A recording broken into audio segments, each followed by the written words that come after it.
السلام علیکم۔ Romantic novels world میں خوش آمدید۔ سب سے پہلے آپ سے ریکویسٹ ہے کہ میرے چینل کو سبسکرائب کریں اور ویڈیو کو لائک ضرور کریں، بیل آئیکن کو ضرور پریس کریں تاکہ میری ہر اسٹوری ہر میری ویڈیو آپ کو بر وقت مل سکے۔ پلیز مجھے سپورٹ کریں اور میرے چینل کو سبسکرائب ضرور کریں۔ تو چلیے سٹارٹ کرتے ہیں آج کا ایک بہت ہی پیارا سا افسانہ۔ اماں اور ابا کا عمرے پر جانے کا پروگرام ہے۔ مصروفیات بہت بڑھ گئی ہیں آج کل۔ آفس کے علاوہ ان کے ساتھ فیملی میں ملنے ملانے کا سلسلہ رہتا ہے۔ وہ مسعود کو تفصیلات بتا رہا تھا۔ لفٹ کا بٹن پش کرتے ہوئے اسے ایک دم رضا کا خیال آیا، جس کا سر ڈیوڈ ہنس کے ساتھ میٹنگ کا پلان تھا، مگر عین موقع پر بدل گیا تھا۔ یار یہ رضا بڑا دغا باز ہے نا، کوئی سیریس قسم کا کام کرنے کو اس کا جی مانتا ہی نہیں۔ ارے وہ فیلڈ کا بندہ ہے، فیلڈ ورک بہت اچھا کرتا ہے۔ مسعود عالم کو ہر بندے میں اچھائی ڈھونڈنے کی عادت تھی، بہت نایاب قسم کی عادت۔ تم تو بندے ہی انوکھے ہو، اس نے ہنستے ہوئے کہا۔ میٹنگ ہال کی طرف جاتے ہوئے مسعود عالم کی طرف مڑا تھا۔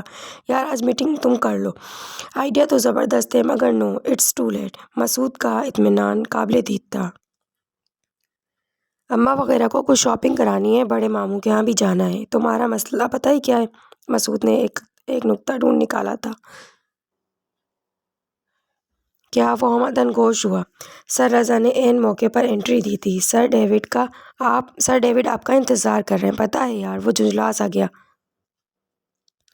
تم اکلوتے ہو اسی لیے جلدی ریش ہو جاتے ہو۔ مسعود نے پیچھے سے ہانک لگائی۔ وہ انسنی کر کے تیزی سے آگے بڑھ گیا۔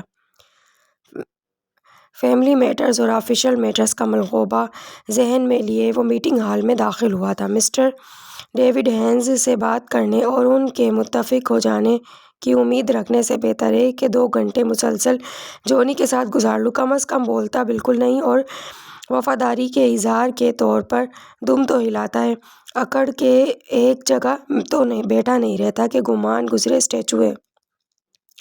چکنے گڑھے رضا کے کمنٹس اسے اس وقت یاد آتے تھے جب وہ عین ان کے سر پر پہنچ کے انہیں ہیلو کہہ رہا تھا۔ ان کے ہاتھ سے اپنا ہاتھ چھڑانے میں اسے جتنا عرصہ لگا، یہ سوچ اس کے ذہن پہ سوار رہی۔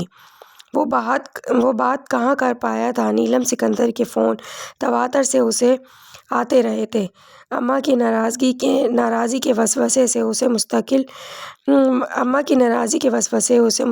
مسلسل ہلاتے رہے تھے۔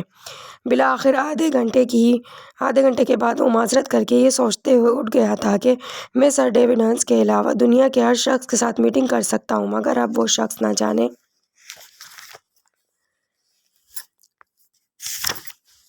کہاں بستا تھا۔ رضا بہت چڑھتا تھا ان سے۔ سکندر ابراہیم انہیں پارکنگ ایریا تک چھوڑنے جا رہا تھا۔ وہ بزنس مین تھا، ذہن میں انگنت سوچیں، دل میں نہ جانے کیا منظر سموئے، کسی کا ہاتھ لیے، مسکراہٹ کسی کے لیے۔ اب وہ پارکنگ ایریا میں کھڑا تھا۔ سکندر ابراہیم ٹریڈ ایریا کا کامیاب اور بڑا نام، SIBT سے فارغ التحصیل۔ گاڑی میں بیٹھتے ہوئے اسے پھر ایک کال موصول ہوئی تھی۔ ہیلو، آواز میں خاصا استحقاق تھا۔ کہاں ہیں آپ؟ گھر جا رہا ہوں ڈارلنگ۔ آج گھر نہ جائیں تو پھر کہاں جائیں؟ کہیں دور جہاں کسی کا گزر نہ ہو۔ اوہ بڑا اچھا موڈ ہے آج۔ وہ مسکرا دیا تھا۔ تم کہاں ہو؟ آفس سے نکل آئی ہوں، سائٹ پہ ہوں، ایئرپورٹ کے بالکل پاس۔ تو کیا وہاں آ جاؤں؟ وہ اجازت طلب کر رہا تھا۔ جی جناب، میں چاہتی ہوں کہ آج کی شام ہم اکٹھے مل کر گزاریں۔ واہ، آپ خود سائٹ پہ ہیں، کام میں مصروف، اور بندہ کیا کرے گا وہاں بھلا؟ تمہیں تو پتہ ہے سکندر، تمہاری موجودگی ہی میرے لیے کیسی ڈھارس ہوتی ہے۔ وہ اس کی کوئی بات رد نہیں کرتا تھا۔ وہ ایک معروف آرکیٹیکٹ تھا۔ اس سے سکندر کی ملاقات رضا کے ذریعے ہوئی تھی۔ انہوں نے آپس میں کچھ کام اس کے ذریعے کروایا تھا۔ سارا نے ایک بہت چھوٹی سی جگہ یہ ایسا نقشہ بنا دیا تھا کہ وہ بہت متاثر ہوا تھا، اور سارا کو متاثر کرنے کے لیے سکندر ابراہیم کی پرسنالٹی کافی تھی۔ سارا کو ایسے ہی مرد پسند تھے جو اپنے مرد ہونے کا احساس نہ دلائیں، فرینڈلی نیچر ہو، اور سکندر ابراہیم میں یہ دونوں خوبیاں بدرجہ اتم موجود تھیں۔ اور سکندر ابراہیم کو لگتا تھا کہ سارا بالکل اس کے جیسی ہے، اس لیے وہ بہت تیزی سے ایک دوسرے کے قریب آئے تھے۔ وہ اکثر ایک دوسرے سے ملتے تھے۔ سکندر کو سارا کے ہاتھ کی بنی ہوئی کافی بہت پسند تھی اور وہ اکثر سارا کے فلیٹ پہ کافی پینے جایا کرتا تھا۔ اس کے بک ریک میں آرکیٹیکٹ انجینئر سے متعلقہ کتابوں کے علاوہ اور بہت سی کتابیں تھیں اور سکندر ابراہیم کو بہت اپیل کرتی تھیں۔ وہ خود بھی صاحب ذوق تھا۔ BBA آنرز کرنے کے بعد اس نے SIBT سے MBA کیا تھا۔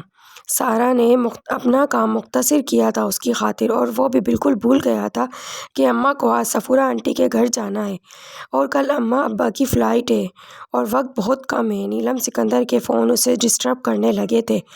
وائبریشن ختم ہو گئی تھی۔ ہو از کالنگ؟ سارا بھی اس کے سیل کی وائبریشن دیکھ رہی تھی۔ بالکنی میں ٹھنڈی ہوا کے جھونکوں سے لطف اندوز ہوتے اس نے سارا کے دلکش چہرے پہ گہری نظر ڈالی۔ وائف! اپنے کپ کو مضبوطی سے تھامے وہ نہ جانے کہاں دیکھ رہی تھی۔ اماں اور ابا کل عمرے پہ جا رہے ہیں، اس نے خوامخواہ وضاحت دی۔ واپسی تقریباً 1 ماہ بعد ہوگی۔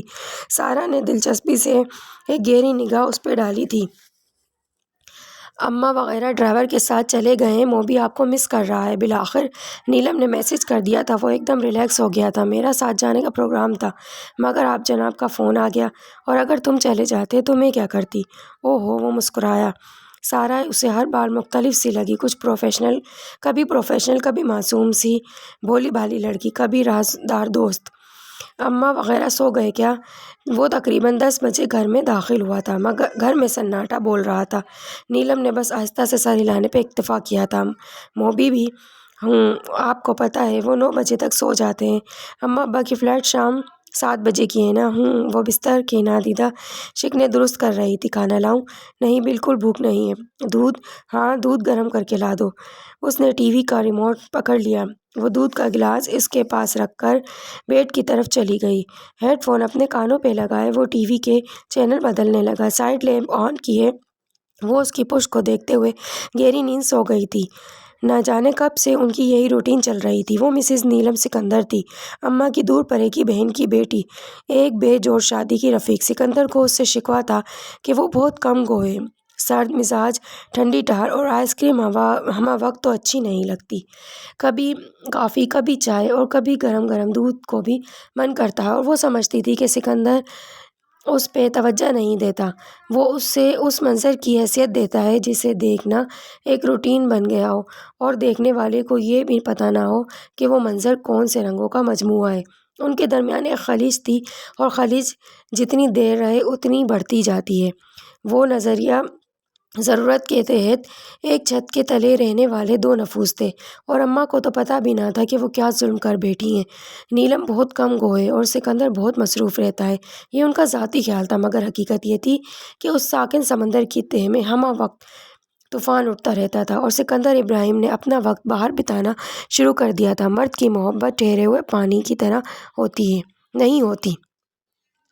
ہمہ وقت نئے پانی کی امید میں وہ شوریدہ لہروں کی مانند ساحل سے ٹکراتا رہتا ہے، کبھی سیپیوں کو رون ڈالتا ہے تو کبھی سوکھی ریت کو اڑا لے جاتا ہے۔ محبت تو اسے سیپیوں سے بھی نہیں ہوتی، نہ ہی سوکھی ریت سے، بس اپنی شوریدہ سری کے خیال میں مست رہتا ہے۔ مگر جب لہروں سے جزیرے بننے کا عمل شروع ہوتا ہے، لہروں کی شدت دم توڑنے لگتی ہے، تب پتہ چلتا ہے کہ تنہائی کا دیا بجھانا گناہ کے کون سے زمرے میں آتا ہے، یا قدموں تلے روننے کی اصطلاح اپنے اندر کتنے معنی رکھتی ہے۔ سکندر گھر جلدی آ جایا کریں۔ واٹ؟ وہ ٹائی کی نوٹ لگاتے ہوئے رک گیا تھا۔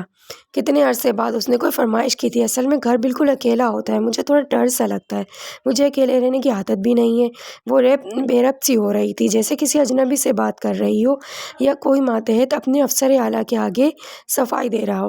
اسے یاد آیا تھا کہ آج اس نے شانزے کو باہر لے جانا تھا۔ کافی دنوں سے وہ اس سے ملا نہیں تھا اور وہ اس کا فون اٹینڈ نہیں کر پا رہی تھی، اس لیے اس سے ملنے کے لیے سکندر ابراہیم خاصا بے چین ہو رہا تھا۔ شانزے سے بات کر کے، اس سے مل کے وہ خاصا فریش محسوس کیا کرتا تھا۔ وہ خاصی نک چڑھی سی تھی اور چھوٹی چھوٹی بات پہ روٹھ جانا اس کا پسندیدہ ترین مشغلہ تھا۔ اس کا نمبر بھی بائی چانس سکندر کے فون پہ آیا تھا۔ اور پھر سکندر نے اس ڈال پہ منڈلانے والی تتلی کے پر باندھ ڈالے تھے۔ سکندر فون کیوں نہیں کرتے آپ؟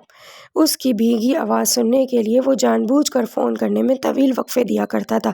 بتائیں نا سکندر، جلدی آئیں گے؟ وہ ڈریسنگ ٹیبل کے کنارے پر ٹک گئی۔ نہیں، مصروفیت بہت ہے، امریکہ سے رابن اور نینسی وغیرہ کا گروپ آیا ہے۔ مسعود بھائی تو جلدی گھر آ جاتے ہیں۔ مسعود سے تمہارا کانٹیکٹ ہوا؟ وہ ایک دم چونکا۔ نہیں، عبیرہ بھابھی سے بات ہوئی تھی، وہ اداس لہجے میں بتا کر پلٹ گئی تھی۔ تم اپنی ڈائٹ کا خیال رکھ رہی ہو؟ رکھتی ہوں۔ وہ توجہ کی ہلکی سی چمک پا کے کھل سی گئی تھی۔ یہ لو۔ اس نے کچھ سبز نوٹ اس کی طرف بڑھائے تھے۔ شاپنگ کر لینا، یہ تمہارے ایک جیسے کپڑے دیکھ دیکھ کے میں تنگ آ گیا ہوں۔ نیلم نے ایک نظر اپنے کپڑوں پر ڈالی تھی۔ یہ سوٹ اس نے پچھلے ماہ ہی سلوایا تھا، اس نے پیسے نہیں اٹھائے تھے۔ آپ ہی مجھے شاپنگ کروا دیجیے گا، میں کہاں اکیلی جاتی پھروں گی؟ ابھی کچھ دن پہلے ہی تو اماں نے 10 سوٹ دلوائے تھے، وہ بھی ابھی تک نہیں پہنے میں نے۔ وہ سادگی سے بتا رہی تھی، اوکے میں خود ہی لے آؤں گا، یہ رکھ لو، کچھ تو چاہیے ہی ہوگا تمہیں۔ وہ ہنس پڑا۔ اگر شان سے بنا کسی تعلق کے اتنی فرمائش کرتی ہے، سارا کو بھی گفٹس لینا اور دینا بہت پسند تھا، تو یہ کس طرح کی عورت ہے بھائی؟ کیا پیسہ اس کو اٹریکٹ نہیں کرتا؟ وہ میں سوچ ہی پایا تھا، اسے اماں اور نیلم میں ایک مشابہت سی نظر آنے لگی تھی۔ اماں کو بھی بانٹنے اور کھلانے کا شوق سا رہتا تھا۔ ساحل کو جھڑکی نہ دو، غریب کو مت دھتکارو، نہ جانے وہ اللہ کو کتنا عزیز ہو۔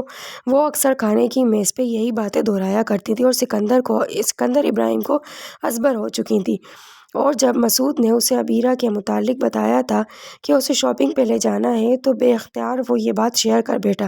بھابھی کی ٹائپ ہی ڈفرینٹ ہے یار، ایسی عورتیں بہت بابرکت ہوتی ہیں۔ مسعود نے برملا نیلم کی تعریف کی تھی۔ عبیرہ تو 2 ہفتے بعد ہی کپڑے پرانے ہونے کا عندیہ دے دیتی ہے، میں تو حیران ہوتا ہوں یار۔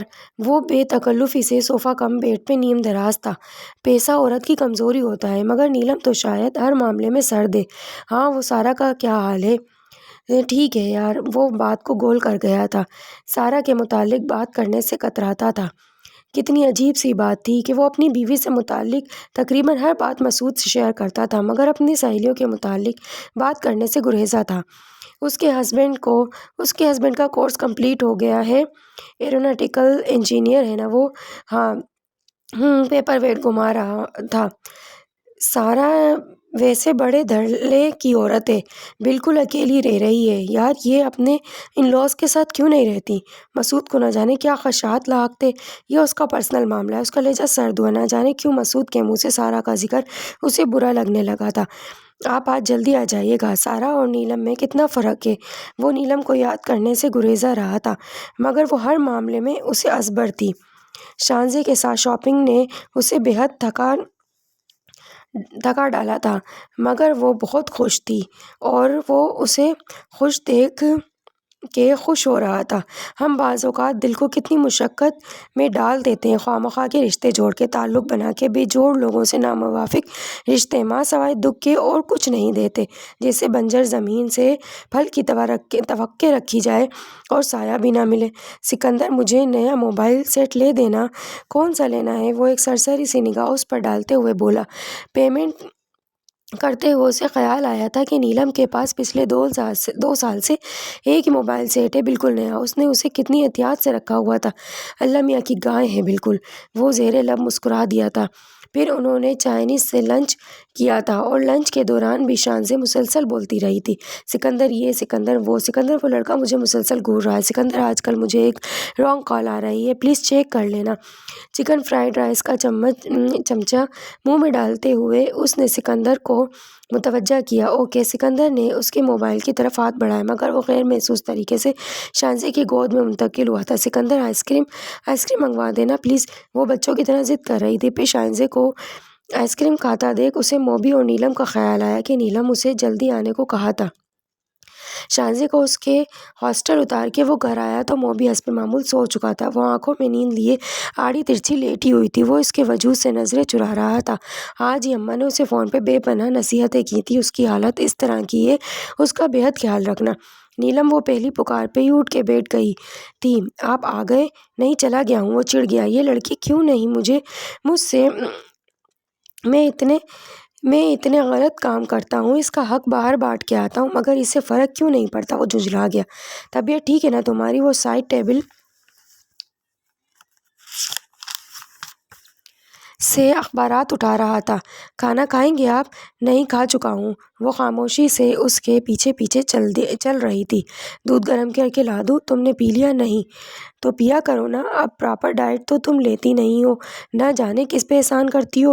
وہ مسلسل بول رہا تھا اور اس نے کچن میں فین چلا دیا کہ اس کی آواز نہ آئے۔ وہ اس کی آواز سننا نہیں چاہتی تھی اور اپنی اس کوشش میں خاصی کامیاب رہی تھی۔ وہ اخبار پڑھ رہا تھا جب دودھ گرم کر کے لائی تھی۔ تم نے پیا؟ دل نہیں چاہ رہا، نیند نہیں آ رہی مجھے۔ وہ بستر کی طرف بڑھ گئی۔ ادھر آؤ۔ وہ انسنی کر گئی۔ نیلم، کچھ کہہ رہا ہوں تم سے، کیا مسئلہ ہے؟ کچھ نہیں، بس تھک گئی ہوں۔ وہ اڑیل سی ہو رہی تھی، نہ جانے کس طرح کی عورت ہو تم، ضدی اور اپنی بات منوانے والی۔ وہ بیڈ سے اٹھ گیا تھا، پھر اس نے اونچی آواز سے ٹی وی کھول لیا۔ چیختی چنگاڑتی ہوئی آوازیں۔ وہ تیزی سے چینل بدل رہا تھا۔ اس پرشور ماحول میں نہ جانے کب نیند کی وادی اس پر مہربان ہو گئی تھی۔ صبح وہ حسب معمول ناشتے کے بعد سکندر کو تیار ہونے میں مدد دے رہی تھی۔ وہ اس کی ٹائی کی ناٹ لگا رہی تھی اور وہ اسے بہت قریب سے دیکھ رہا تھا۔ سوجی ہوئی آنکھیں اس کے رات کے فسانے کی گواہ تھیں۔ نہ جانے کیا بات تھی اس میں۔ وہ نیلم کو کچھ نہیں سمجھتا تھا اور وہ خود کو منوانے کی بھرپور صلاحیت رکھتی تھی۔ نہ جانے کیا بات تھی یہ۔ وہ اسی خاموشی سے ناشتہ لگا رہی تھی مگر بہت بول رہی تھی۔ موبی اسکول چلا گیا ہے، اس نے اس کی بات مکمل نہیں ہونے دی تھی۔ باہر ہلکی ہلکی ہوا چل رہی تھی۔ وہ کین کی چیئر پہ برآمدے میں ہی بیٹھ گئی تھی۔ ٹھنڈی یخ ہوا اس کے بالوں میں چھیڑ خانی کرنے لگی تھی۔ لاک لگا لو۔ وہ اس کے پاس سے گزرا تھا۔ اس کے مخصوص پرفیوم کی خوشبو اس کے آس پاس پھیل گئی تھی۔ اچھا۔ وہ حسب معمول لپک کے اس کے پیچھے نہیں آئی تھی۔ پورے وجود پہ بلیک اور میرون کنٹراسٹ کا بڑا سا دوپٹہ اوڑھے سوچتی ہوئی نظروں سمیت نیلم کا پورا سراپا سکندر کے سامنے تھا اور انہونی کا ہلکا سا سایہ۔ وہ آج لپک کے اس کے پیچھے نہیں آئی تھی۔ وہ چونکا تھا، پھر اس نے دروازے کو آٹومیٹک لاک لگا دیا تھا۔ گاڑی سٹارٹ ہونے کی آواز سن کر بھی اس کی نشست میں کوئی تبدیلی نہیں آئی تھی۔ گھر میں سناٹے کی حکمرانی تھی۔ وہ اپنی قمیض کے دامن پہ انگلی پھیر رہی تھی، لٹکتے ہوئے دھاگے کو توڑنے کے بجائے اسے سنوار رہی تھی۔ یہ غائب دماغی کی کون سی کیفیت تھی بھلا؟ وہ کل اس شاپنگ مال میں شاپنگ کے لیے گئی تھی جہاں سکندر کے ساتھ جایا کرتی تھی۔ وہ خوبصورت سی لڑکی کتنے مان کے ساتھ سکندر کے ساتھ شاپنگ کر رہی تھی۔ اس کا چہرہ، اس کے تاثرات، اسے اس لمحے پتہ چلا کہ زمین پیروں کے نیچے سے نکلنا کسے کہتے ہیں۔ پچھلے 3 سالوں میں وہ سکندر کو کتنا سمجھ پائی تھی۔ وہ کم گو ہے، سرد مزاج ہے۔ وہ ایک مزاج آشنا بیوی کی طرح اس کے مزاج کی سردی کو سہتی رہی تھی، مگر اس نے اسی کم گو سکندر کو بے ساختہ بولتے دیکھا تھا اور سرد مزاج شخص کو ہنستے ہوئے دیکھا تھا۔ وہ لڑکی موبائل کو دیکھ کر بہت خوش ہو رہی تھی۔ کتنا غلط تھا نا، وہ اسے اپنی آنکھوں پہ لگے چشمے سے دیکھا کرتی تھی۔ وہ پہاڑی چشمے کی طرح پاکیزہ تھی، وہ اسے بھی ایسا ہی لگا کرتا تھا۔ مگر جب ہم کسی کو اپنی نظر سے دیکھتے ہیں تو کتنا غلط کرتے ہیں نا۔ منیب کے آنے کا وقت ہونے لگا تھا۔ اس نے اپنے درد کی پوٹلی کو اپنے کاندھوں پہ رکھ لیا۔ وہ کم گو تھی مگر آج کل وہ اس کے مزاج میں عجیب سی لاپرواہی دیکھ رہا تھا۔ پروانے کی طرح ارد گرد منڈلانے والی ہستی کی طرف سے لاپرواہی کا ہلکا سا مظاہرہ بھی فوراً نظر میں آ جاتا ہے۔ وہ حسب معمول لیٹ ہی آیا تھا۔ گیٹ سمت بابا نے کھولا تھا۔ وہ لاؤنج میں نہیں تھی بلکہ بیڈ روم میں لیٹی کوئی میگزین پڑھ رہی تھی۔ اس کے سلام کا جواب اس نے سر کے ہلکے سے اشارے سے دیا۔ کھانا لاؤں آپ کے لیے؟ ہاں۔ اسے نہ سننے کی توقع تھی، اس لیے چونکی۔ جتنی دیر میں وہ کھانا گرم کر کے لائی تھی وہ حسب معمول ٹی وی لگا چکا تھا۔ تم نہیں کھاؤ گی؟ موبی کو کھلاتے ہوئے کھا لیا تھا میں نے۔ کہاں جا رہی ہو تم؟ وہ ملکہ بیڈ روم کی طرف بڑھی تھی۔ موبی کو دیکھنے جا رہی ہوں، فون کیا تھا میں نے اماں کو، وہ لوگ 11 تاریخ کو آ رہے ہیں۔ ہاں مجھے بھی فون آیا تھا ان کا۔ اس کے لہجے میں عجیب سی بے رخی تھی۔ وہ موبی کو سلانے چل دی تھی اور وہ کھانا کھاتے ہوئے مسلسل سوچ رہا تھا، بدلے بدلے میرے سرکار نظر آتے ہیں۔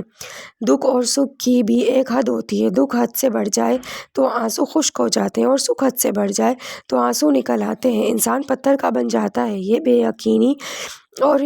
بے یقینی اور دکھ کی ایسی مار تھی جس نے اسے پتھر کا بنا دیا تھا۔ نیلم سکندر پتھر کی ہو چکی تھی۔ موم کی گڑیا سانس لینا بھول گئی تھی۔ تیار رہنا، اماں ابا کو ایئرپورٹ لینے جانا ہے، موبی کو بھی ساتھ لے جانا ہے۔ آپ موبی کو لے جائیے گا، وہ کسل بندی سے بولی تھی۔ تم نے شاپنگ کر لی؟ نہیں، موبی کے کپڑے لیے تھے بس، مجھے کوئی اچھا نہیں لگا۔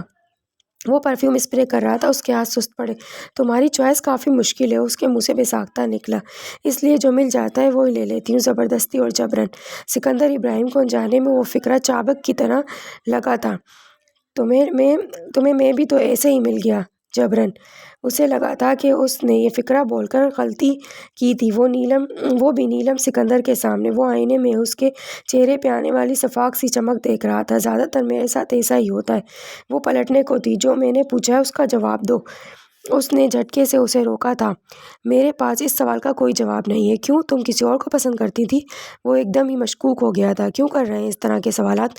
ہمارا یہی تو المیہ ہے کہ دوسروں کے تنکے تو نظر آ جاتے ہیں مگر اپنی آنکھ کے شہتیر بھی نظر نہیں آتے۔ وہ سوچ کے رہ گئی تھی۔ جو پوچھا ہے صرف اس کا جواب دو، کس کو پسند کرتی تھی تم؟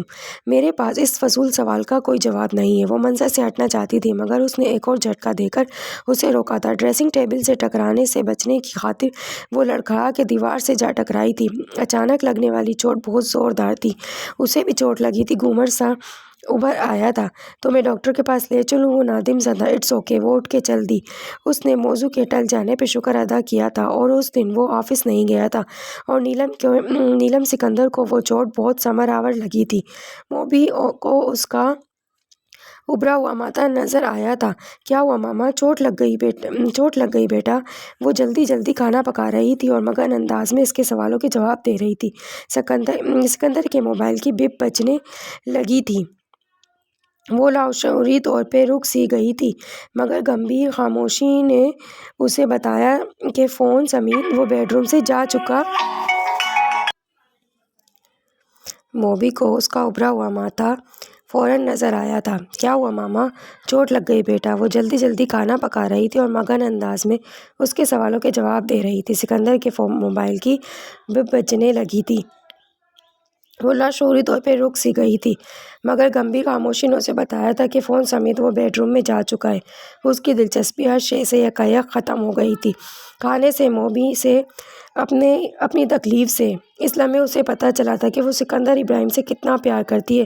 اسے شیئر کرنے کا خیال ہی اس کے لیے جان لیوا تھا۔ یہ اس کی شخصیت کا کون سا رخ تھا جو اب اس کے سامنے آیا تھا؟ جھنجھلاہٹ، بے بسی اور غصے کی تہوں میں لپٹا ہوا۔ ماما کیا پرابلم ہے؟ کیوں جان کھا رہے ہو میری؟ وہ شاید پہلی مرتبہ موبی کے ساتھ اتنی تلخ ہوئی تھی۔ وہ سہم کے سکندر کے پاس بھاگا تھا۔ پاپا جانی، ماما نے ڈانٹا۔ باقی لفظ آنسوؤں کی گھنی دھند میں گم ہو گئے تھے۔ اسے بہت دکھ ہوا تھا۔ وہ جلدی روٹیاں آٹ پاٹ میں رکھ رہی تھی کہ وہ اندر چلی آئی۔ وہ سکندر کے سینے پہ سر رکھ کے مزے سے سو رہا تھا۔ سکندر خود بھی آنکھیں موندے ہوئے تھا۔ موبی کے گالوں پہ آنسو جمے ہوئے تھے۔ وہ جھک کر اس کے گال صاف کر رہی تھی۔ اچانک سکندر کا موبائل پھر بج اٹھا تھا۔ سکندر کے ہاتھ بڑھانے سے پہلے ہی اس نے سرحد سے فون ریسیو کر لیا تھا۔ یہ سخت غیر اخلاقی حرکت تھی مگر اضطراری تھی۔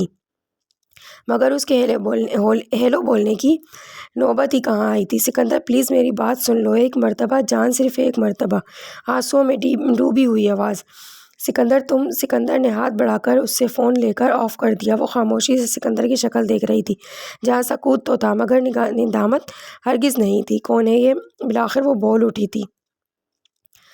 She is my friend, just friend, just, وہ بے نیازی سے بولا تھا۔ دوست ہے تو اس کا درد بانٹو۔ وہ بے نیازی سے موبی کو اٹھا کر ڈریسنگ روم کی طرف بڑھ گئی تھی۔ ایک دم اس کا دل چاہا تھا کہ ہر شے کو تہس نہس کر دے، سارے شیشے توڑ ڈالے، سارے ڈور پلانٹس کو جڑوں سمیت اکھاڑ ڈالے۔ اس کا دل چاہا تھا کہ زہر کھا کے مر جائے۔ سکندر میری جان کا فقرہ پگھلے ہوئے شیشے کی طرح اس کے کانوں کے پردے چیر رہا تھا۔ وہ سوئے ہوئے موبی کو چمٹا کر رو پڑی تھی۔ سکندر نہیں آیا تھا، اسے نیلم کے بغیر نیند نہیں آتی تھی مگر اب وہ سو گیا تھا اور وہ ستاروں بھرے آسمان کو تکتے تکتے ہار گئی تھی۔ اس اوکھے سفر میں جو سویا وہ بے ایمان ہوا۔ اس نے بے ایمان کو چھوڑ کر ایمان کو جا پکڑا تھا۔ آخر اس بے قراری کو کوئی تو سرا ملنا تھا، ورنہ اس درجے کی بے قراری تو انسان کو مار ڈالتی ہے، اور اگر مرنا بھی بطور نعمت ہو تو نہیں ملتی۔ بھلے کوشش کرتے رہو، سر پٹکو، کسی دوست، رازدار یا ہمدم دیرینہ کی خواہش کرتے کرتے وہ ہار گئی تھی۔ میرے اللہ، رات کے اس پہر وہ اللہ کے حضور کھڑی تھی۔ مجھ سے کوئی غلطی ہو گئی ہے تو مجھے معاف کر دے۔ تو اپنے بندوں کو اس کی برداشت سے زیادہ آزمائش میں نہیں ڈالتا۔ اس کی زندگی میں کوئی اور ہے اور بھی اتنی شدت کے ساتھ مجھ سے برداشت نہیں ہوتا، اور برداشت بھی کیسے ہو، من بھاون، تمام تر شرعی حدود کے ساتھ من بھاون ہو۔ تو میں نے آج تک تو اس سے کچھ بھی اتنی شدت کے ساتھ نہیں مانگا، مگر یہ نہیں، یہ کام میں نے تیرے سپرد کیا، اب تو جانے، اور تیرا کام میرے مولا۔ وہ بہت مطمئن سی ہو کے موبی کے ساتھ سو گئی تھی۔ صبح آنکھ کھلتے ہی اس کی پہلی نظر سکندر کے چہرے پر پڑی تھی، جو موبی کے دائیں طرف بے خبر سو رہا تھا۔ کتنی دیر تک اس نے اس کے چہرے پہ نظریں جمائے رکھی تھی۔ وہ اسے بن مانگے ہی مل گیا تھا، اور اس نے تو کبھی اس کی قدر و منزلت جاننے کے لیے ہاتھ میں ترازو نہیں تھاما تھا۔ وہ دل کو کتنا عزیز تھا، اس نے کبھی پتہ لگانے کی کوشش ہی نہیں کی تھی کہ وہ عام سا شخص اسے کتنا عزیز تھا، اپنائیت کے کون سے درجے پہ فائز تھا۔ وہ اس کا شوہر، موبی کا باپ، ماں اور ابو کا تابع دار بیٹا، اتنے سارے روپ اور ہر روپ میں خاص تھا۔ اب تو نیلم سکندر کی ہر خوشی اس سے وابستہ تھی۔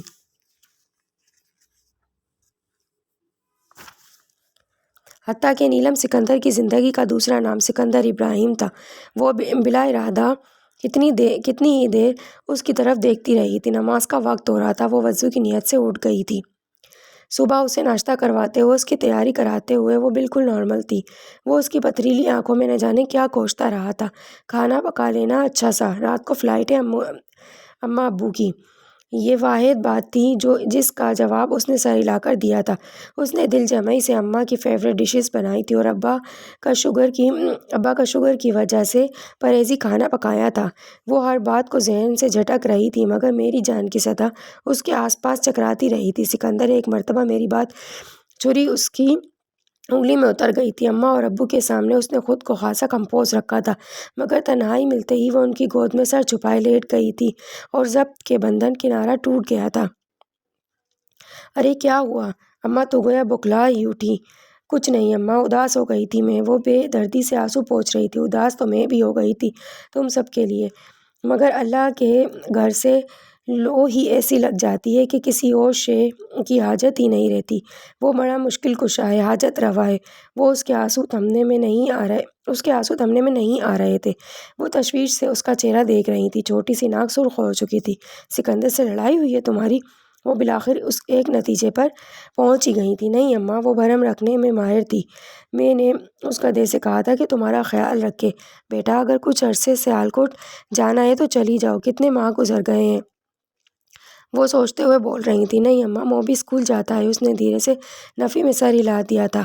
ارے کون سے منہ اسکول جاتا ہے، ابھی تو کھیلنے کی عمر ہے اس کی، بس کچھ دن رہ آؤ۔ امی کا آنے کا پروگرام ہے اگلے مہینے تک۔ میں اداس نہیں ہوں، بے فکر رہیے آپ۔ پھر کیا مصیبت ہے، بتاؤ تو صحیح۔ وہ الجھن میں پڑ گئی تھی۔ آپ وعدہ کریں سکندر سے بات نہیں کریں گی، کچھ نہیں کہیں گی، ان سے وعدہ کریں۔ وہ مصر تھی۔ اچھا وعدہ؟ وہ ہمدن گوش تھی اماں، انہوں نے دوسری عورتوں سے دوستیاں کر رکھی ہیں، میرا مطلب ہے فرینڈز ہیں ان کی، مجھ سے نہیں برداشت ہوتا یہ۔ وہ ایک مرتبہ پھر رو پڑی تھی، اور وہ ایک دم بالکل خاموش ہو گئی تھی۔ بیٹا، مومن لوگ صبر اور نماز سے کام لیتے ہیں، اور اللہ کبھی بھی اپنے نیک بندوں کو اپنی ذات سے مایوس نہیں کرتا۔ انہیں سکندر سے اس بات کی توقع نہیں تھی، انہیں حقیقتاً دکھ ہوا تھا۔ تسبیح کے تانے تیز تیز گھماتے ہوئے وہ نہ جانے کیا سوچ رہی تھی۔ مجھے ان سے توجہ کی وقت کی بھیک نہیں مانگنی، اگرچہ یہ میرا شرعی حق ہے، مگر اماں میں نے اللہ تعالیٰ سے ہمیشہ یہی دعا مانگی ہے کہ مجھے اپنے سوا کسی کا محتاج نہ کرے۔ میں جو مانگوں گی اسی سے مانگوں گی، اسے بھی تو پتہ ہے کہ یہ میرا شرعی حق ہے، کسی اور کا نہیں۔ آپ نے وعدہ کیا ہے نا کہ آپ سکندر سے بات نہیں کریں گی؟ وہ بچوں کسی معصومیت سے پوچھ رہی تھی۔ ہاں وعدہ تو کیا ہے، وہ پرسوچ لہجے میں بولی تھی۔ نیلم بچے، ایک بات تو بتا کہ تجھے کیسے پتہ چلا؟ اماں میں نے اپنی آنکھوں سے دیکھا، اس لڑکی کو شاپنگ کروا رہے تھے، وہ تفصیلاً بتا رہی تھی انہیں۔ مجھے وہ خواتین بالکل اچھی نہیں لگتی جو ماں وقت شک کر کے چک چک کر کے ماحول خراب کرتی ہیں، بچوں کو بھی نفسیاتی مریض بنا ڈالتی ہیں۔ امی کہا کرتی تھی کہ ہر وقت کی چک چک ماحول میں بے برکتی پیدا کرتی ہے۔ میں ایسا کچھ نہیں کرنا چاہتی، مگر اماں مجھ سے برداشت نہیں ہوتا۔ وہ لڑکی سکندر کو میری جان کہہ کر مخاطب کر رہی تھی۔ وہ نئے سرے سے رو پڑی تھی۔ اماں نے لبوں پہ آنے والی مسکراہٹ کو بمشکل روکا تھا۔ تم نے کہا تھا کبھی؟ انہوں نے اس کی ٹھوڑی بڑے پیار سے تھام کر پوچھا۔ نہیں، اس نے روٹھے ہوئے انداز میں کہا۔ تو کہا کرو نا۔ میں نہیں کہہ سکتی، یہ سب مجھ سے نہیں ہوتے یہ چونچلے، وہ جھنجھلائی۔ بیٹی، بڑا رتبہ ہے شوہر کا، اگر کسی عورت کا مجازی خدا اس سے خوش ہے تو سمجھو کہ اس کا رب اس سے راضی ہے، اور جس کا رب اس سے راضی ہے اس کی دنیا بھی سنور گئی اور آخرت بھی۔ ارے مجھے دیکھ، ساری عمر تمہارے ابا کی خدمت میں گزاری، کبھی ناک منہ نہیں چڑھائی۔ وہ کھانا کھاتے، اوپر پنکھا چلتا تھا، مگر میں اپنے پلو سے ان کو ہوا دیتی رہتی تھی۔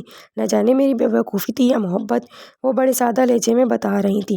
اب مجھے موت کا کوئی خوف نہیں کہ مجھے پتہ ہے کہ میرا رب مجھ سے راضی ہے۔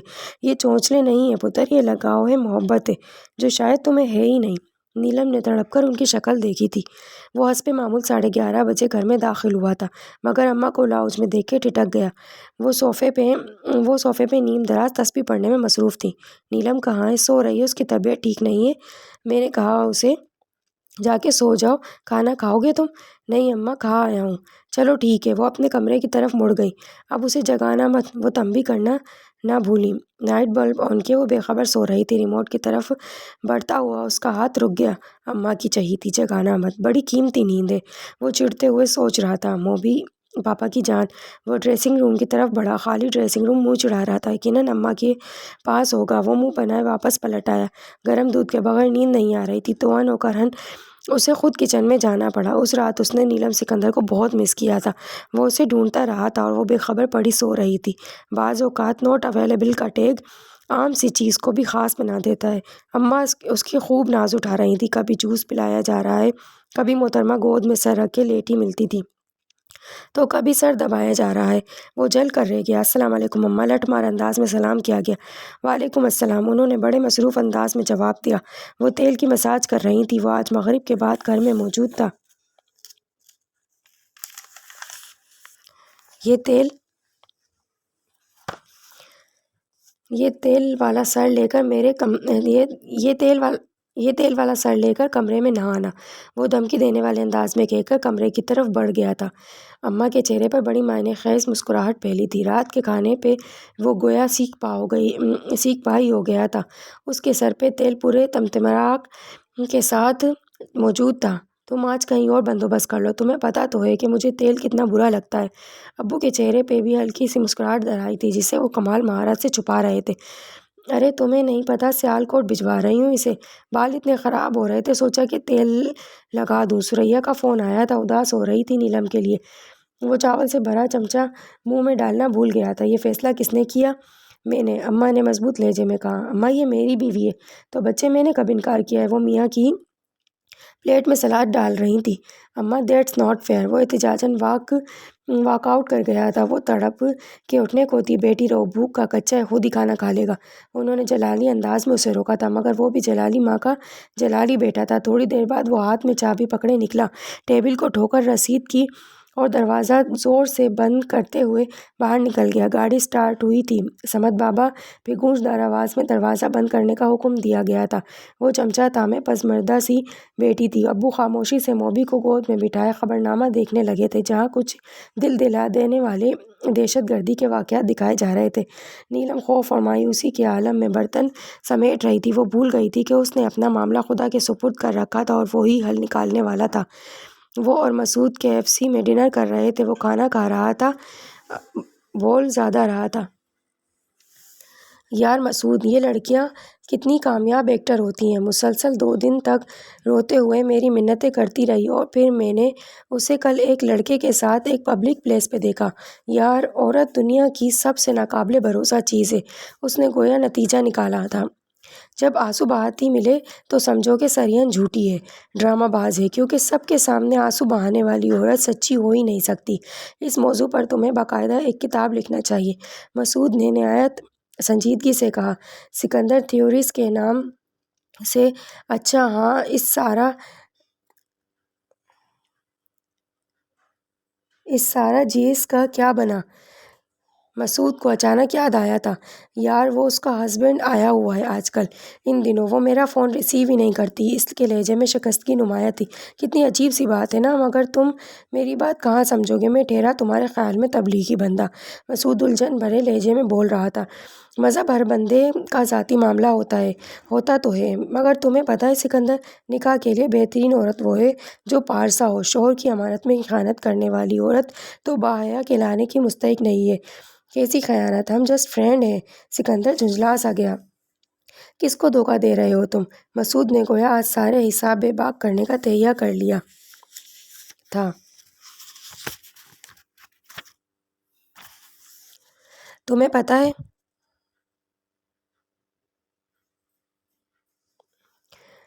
پتہ ہے پارسا عورت کی تعریف کیا ہے؟ جو نہ خود کسی غیر محرم مرد کو دیکھے اور نہ کوئی غیر محرم مرد اس کو دیکھے، یہی ہے باحیا عورت کی عصمت و شرافت کو پرکھنے کا پیمانہ۔ تم فرینڈشپ کی بات کرتے ہو، کیا تم پسند کرتے ہو کہ باپی بھی کسی سے ایسے ہی فرینڈشپ کریں تمہاری غیر موجودگی میں؟ مسعود کے سوال کا جواب سکندر کے پاس نہیں تھا، ماں سوائے طویل خاموشی کے۔ وہ ایک جھٹکے سے اٹھا تھا۔ بیٹھ جاؤ۔ مسعود نے اسے ہاتھ پکڑ کر بٹھایا۔ سخت گھن آتی ہے مجھے ایسی عورتوں سے۔ وہ تناؤ کی کیفیت چہرے پہ سجائے خاموشی سے بیٹھا تھا۔ لعنت زدہ ہیں ایسی عورتیں جو دوستی کے نام پہ اپنے شوہروں کو بھی رسوا کرتی ہیں اور اپنا تو سر عام تماشا بناتی ہی ہیں۔ میں تو قطعی طور پہ سارا سے انسپائر نہیں ہوں۔ رہ گئی وہ تمہاری شانزیں تو خصوصیت کسی شریف اور باحیا لڑکی میں پائی ہی نہیں جاتی۔ آج تمہارے ساتھ، کل کسی اور کے ساتھ۔ یار تم یہ سارے تماشے کس طرح برداشت کرتے ہو؟ ٹھیک ہے، ہوتا ہے، بعض اوقات انسان لگی بندھی روٹین سے اکتا جاتا ہے، اور روز کی دال روٹی سے بھی انسان اکتا جاتا ہے۔ کبھی کبھار فاسٹ فوڈ کھانے کو بھی دل چاہتا ہے، مگر میرے یار یہ دال روٹی ہاضمہ خراب نہیں کرتی، ناگوار ضرور گزرتی ہے بعض اوقات، مگر جان لیوا نہیں ہوتی۔ سکندر کوئی رد عمل ظاہر کیے بغیر اس کی بات غور سے سن رہا تھا۔ مجھے پتا ہے کہ تمہیں فاسٹ فوڈ پسند ہے، مگر یار بھابھی سے کہہ کے گھر پہ ہی بنوا لیا کرو میرے یار۔ مسعود، یار میں بہت کمزور نفس کا مالک ہوں شاید۔ وہ بہت کمزور سی آواز میں گویا اعتراف کر رہا تھا، مگر تم شاید کوئی دیوتا یا اوتار ہو۔ کوئی دیوتا یا اوتار نہیں ہوتا، سب عام سے انسان ہوتے ہیں، مگر اللہ تعالیٰ سے قریب ہوتا ہے تو کوئی دور۔ جو دور ہوتا ہے وہ وسوسوں اور توہمات کا شکار ہو جاتا ہے، جبکہ جو خالق سے قریب ہوتا ہے وہ باظرف ہوتا ہے، اس کا نفس اس پہ حاوی نہیں ہوتا۔ خدا نے تمہیں اتنی بڑی نعمت سے نواز رکھا ہے، ایک باحیا اور باکردار بیوی، وہ بھی آج کل کی نفسا نفسی کے دور میں جہاں برائی کو اچھائی کا اسٹیٹس مل رہا ہے۔ سکندر، تمہیں نہیں لگتا کہ خدا نے تمہیں بہت بڑی نعمت سے نواز رکھا ہے اور تم شکر تک ادا نہیں کرتے؟ سکندر نے جھرجھری سی لے کر مسعود کی طرف دیکھا، گویا کسی کابوس ڈراؤنے خواب سے بیدار ہوا ہو۔ گھر میں اماں اور باہر تم، ہر بندہ ہی اس کی طرف داری کرنے میں مصروف ہے۔ کیا ہو گیا ہے تم لوگوں کو؟ وہی جو تم کو نظر نہیں آ رہا ہے۔ مسعود گہری سانس بھرتے ہوئے اٹھ گیا تھا۔ ویٹر کو پیمنٹ کرنے کے بعد اس نے سکندر سے ہاتھ ملایا۔ ہو سکے تو یار میری باتوں پہ غور کرنا۔ اس کی گاڑی کی جلتی ٹیل لائٹس کتنی دیر تک سکندر کی نظروں میں رہی تھی۔ وہ کچن میں ناشتہ بنا رہی تھی۔ تیاری کر لی تم نے جانے کی؟ وہ کچن میں چلا آیا تھا۔ نہیں، میں نے ملتوی کر دیا ہے اس کا پروگرام، سفر پہ جانے کی حالت نہیں ہے اس کی۔ چٹنی پیستی ہوئی اماں اسے نظر نہیں آئی تھی۔ سکندر نے بے اختیار خود کو کوسا تھا۔ نیلم خود پہ شکوے بھری نظریں صاف محسوس کر رہی تھی، مگر ساری توجہ بظاہر قیمے سے بھرے پراٹھے کو سرخ کرنے پہ مرکوز تھی۔ میں یہ پراٹھے ہرگز نہیں کھاؤں گا، مولی والے پراٹھے کھاؤں گا میں۔ تمہاری کون سی کل سیدھی ہے میاں؟ اماں نے چشمے کے عین اوپر سے سکندر پر شوخی بھری گھوری ڈالی، مگر سکندر کو کہاں نظر آنی تھی۔ میں کوئی اونٹ ہوں جو میری کل سیدھی یا الٹی ہوگی بھلا؟ وہ جھنجھلا رہا تھا اماں کی موجودگی سے۔ وہ مگن انداز میں ہرے دھنیے کی چٹنی کوٹ رہی تھی۔ انسانوں والا کوئی کام بظاہر کرتے بھی نہیں ہو میاں، مولیوں کے موسم میں مولی کھاتے نہیں، اور بے وقت کی راگنی۔ اماں مجھے نہیں کھانا بس۔ وہ پاؤں پٹکتا ہوا باہر نکلا تھا، مگر ناشتے کی میز پر وہ وہی پراٹھے مزے لے لے کر کھا رہا تھا۔ اس کے موبائل کی بپ سن کر اس کا دل خزاں رسیدہ پتے کی طرح لرزا تھا۔ ہیلو یار، نہیں وہ نمبر میں نے بدل دیے ہیں، میں تمہیں بتانا بھول گیا تھا، یہ میرا آفیشل نمبر ہے یار، پرسنل بھی۔ میں تمہیں نوٹ کروا دوں گا۔ خزاں رسیدہ پتہ کھل کے گلاب کی کلی بن گیا تھا۔ منیب کو تیار کر دینا نیلم، مجھے ذرا آج صفیہ کی طرف جانا ہے تبرک لے کر۔ اب بس وہی رہ گئی ہے۔ ایسی طبیعت خراب ہوئی کہ کہیں جانے کو دل ہی نہیں چاہا۔ آپ کے اور ابا کے کپڑے میں نے رات ہی کو پریس کر دیے تھے، بس منیب کو تیار کرنا ہے۔ وہ سرمستی کے عالم میں میز کے برتن سمیٹ رہی تھی۔ آج کون سی پروا چلی تھی کہ باہر آ گئی تھی۔ ہر طرف پھول مہک رہے تھے۔ دل کی دنیا اتنی اہم کیوں ہے؟ یہ دوسری دنیا کیوں ہے؟ اس کو باوضو دیکھنا کیوں چاہیے؟ کیا ہر موسم دل کے موسم کا متی ہے؟ دل کا موسم اچھا ہے تو بہار ہے، اگر نہیں ہے تو خزاں ہے۔ دل کے اندر دھند ہے تو باہر بھی دھند ہے۔ اندر گرم ہوا کے تھپیڑے چل رہے ہیں تو باہر بھی گرم موسم ہے۔ یہی حقیقت ہے۔ لاکھ ہم جھٹلاتے رہیں، دماغ کی تعویلیں سناتے رہیں، دل اگر اپنے آپ کو منوانے پہ تل جائے تو ہر جگہ دل کی ہی حکمرانی ہوتی ہے۔ دوپہر میں کیا بناؤں؟ راجر فیڈر اور رافیل نڈال کے درمیان آج فائنل تھا۔ کچھ بھی بنا لو، بے حد مگن انداز میں جواب دیا گیا۔ پیزا اٹالینو یا مولی کا سالن؟ اس کے شرارتی انداز پہ وہ بے حد حیران ہو کے مڑا تھا۔ پیزا اٹالینو یا تم؟ عجیب فرمائش ہے بھائی۔ خیر، مجھے تو آپ بھون کے کھائیں گے۔ پیزا اٹالینو بنا دوں؟ ادھر آؤ، وہ حکمی انداز میں بولا۔ ٹائم نہیں ہے میرے پاس، کام کر رہی ہوں۔ جب میں سو رہا ہوتا ہوں تو مجھے گھورتی رہتی ہو، تب بڑا ٹائم ہوتا ہے تمہارے پاس۔ کتنے بڑے ایکٹر ہیں آپ۔ ایویں ہی کیوں گھوروں گی میں آپ کو؟ پاگل ہوں میں؟ اتنا وقت نہیں ہے میرے پاس۔ وہ موم کی گڑیا پگھل رہی تھی۔ سورج کی تپش سمیٹنے کو سکندر ابراہیم نے اپنا ہاتھ آگے رکھ دیا تھا۔ چاند ندی میں اتر آیا تھا اور پھول کھل گیا تھا۔ ندی میں چاہت کا کنول جو بھٹکتا ہے وہی راہ بنا جاتا ہے، ورنہ بستی میں کہاں سیدھا چلا جاتا ہے۔ یہ بات نیلم سکندر کو آج سمجھ میں آئی تھی کہ بھٹکے ہوئے کو راہ دکھائی نہیں دیتی، اس کو راہ دکھانا پڑتی ہے۔ مگر اس کے لیے کسی رہنما یا خضر کا ہونا ضروری ہوتا ہے۔ ہر کسی کو ایسی ماں یا ایسی ساس ملتی ہے، ہر کسی کو ایسا دوست ملتا ہے جو غلط کو جتلا کر صحیح کی راہ بتاتا ہو؟ شاید نہیں۔ یہ نیلم سکندر کچھ زیادہ ہی خوش قسمت نہیں ہے۔ تو یہ تھا آج کا پیارا سا افسانہ۔ آئی ہوپ آپ لوگوں کو پسند آئے گا۔ سن کر مجھے اور ریڈ کر کے مجھے ضرور بتائیے گا کہ آپ لوگوں کو کیسا لگا، اور اپنا کمنٹ باکس میں اپنی رائے ضرور دیجیے گا۔ شکریہ۔ اللہ حافظ۔